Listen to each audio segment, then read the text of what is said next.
नमस्कार मु मिनती आपण मानक होम सेफ मिनती रे अनेक अनेक स्वागत। आज मु आपण मानक सह बंधाकोबी आलूर रेसिपी शेयर करी। भिडियोटी को शेष पर्यंत देखो जब भल लगे लाइक कमेंट शेयर करेंगे आम चैनल को सब्सक्राइब करदे। तो बंधाकोबी आलूर रेसिपी आज एमती जमी पखाल भात सांगे आपड़ खाईपारे।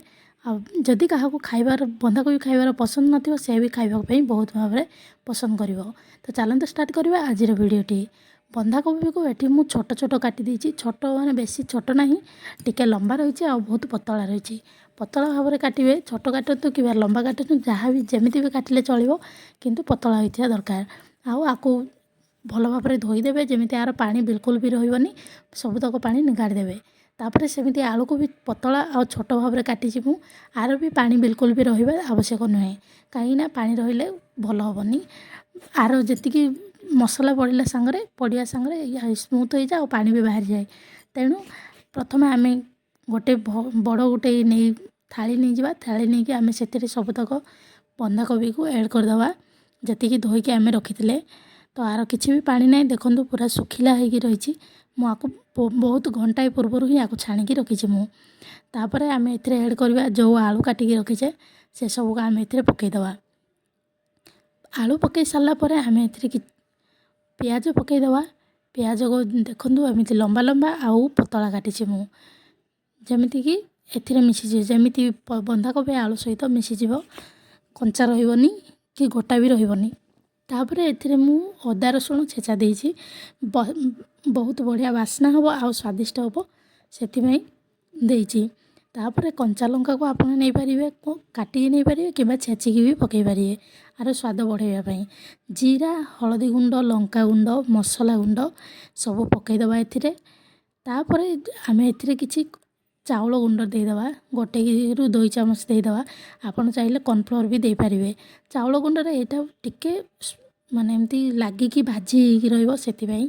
तापर बेसन ये पूरा परिवा को स्मूथ करदेव माने पूरा हालुका करदेव परिवाटा को देखा को आउ सुंदर रहा खाइबा को भी स्वादिष्ट लगे। तापर आम ए लुण पकईदे स्वाद अनुसार जी पकड़ा दरकार। आपको आम भल भाव में गलईदे सेतबेले पर्यंत गलैबा जितेबाला पर्यंत ये पूरा परिवा सफ्ट न होइछि बंधाकोबी आलू सफ्ट होगा दरकार। से जदि बेलार जदि न होउछि ताहेले हाथ में आम भल भाव में मंथीदे सेतबेले पर्यंत मंथीबा जितेबाला पर्यंत परिवा पूरा नरम न होइछि। नरम होइकि तार पूरा पानी बाहरी जिवो जेमिति आम जेतिकी मसला देइछे आउ बेसन चाउल चूना सब जो मिसिछि तो पूरा सफ्ट होइकि एकदम नरम होइकि रहिबो। सेतबेले पर्यंत आम याकू भल भाव में मंथीदे। तो मंथिले आर नरम होगा जो से पूरा कमी जाए परिवा माने बंधाकोबी जी आम रखी पूरा कमिज। तापर आम पैन गरम करदे जमीती कि आम एथिरे आम भाजी पारिबा अल्प अल्प अल्प भाजिबा आ कम तेल देके आम भाजी पारिबा। बेसी तेल भी दरकार पड़िबनी आउ भाजी भी हो आउ स्वादिष्ट भी लगे सेमती होइछि। ताहले आम या कौन करवा प्रथम तो आम या पैन रे एमती छोट छोट सेप देकी छोट छोट टिकी साइजर सेप देदेबा जमीती कि भाजिया बहुत शीघ्र भाजी हो खाइबा को भी हाथ में धरिया जमीती भांगीबनी किछि नहीं एकदम देखा भी आखि को सुंदर लगे। सेमती आपको आम सेप देदेबा भल भाव में सेप देके आपको आम 10 मिनिट आम पूरा लो फ्लेम करदेबा। लो फ्लेम आरंभ शेष पर्यंत लो फ्लेम रे रहिबो आपको आम कवर करदेबा। 10 मिनिट आम कवर कलापर देखा जे भल भाव में भाजी हो जाइए पत्रकोबी गोटे पटे एकदम भल भाव में सीझी जाइथिबो कहीं पूरा लो फ्लेम रे जेतेबेले भाजी हुए ना तो बंधाकोबी प्रथम आम मंथी मंथी ताकू पूरा नरम कर देइथिले सेथिबे सीझिबा को भी बेसी समय लागेनी कंचा भी लागेनी।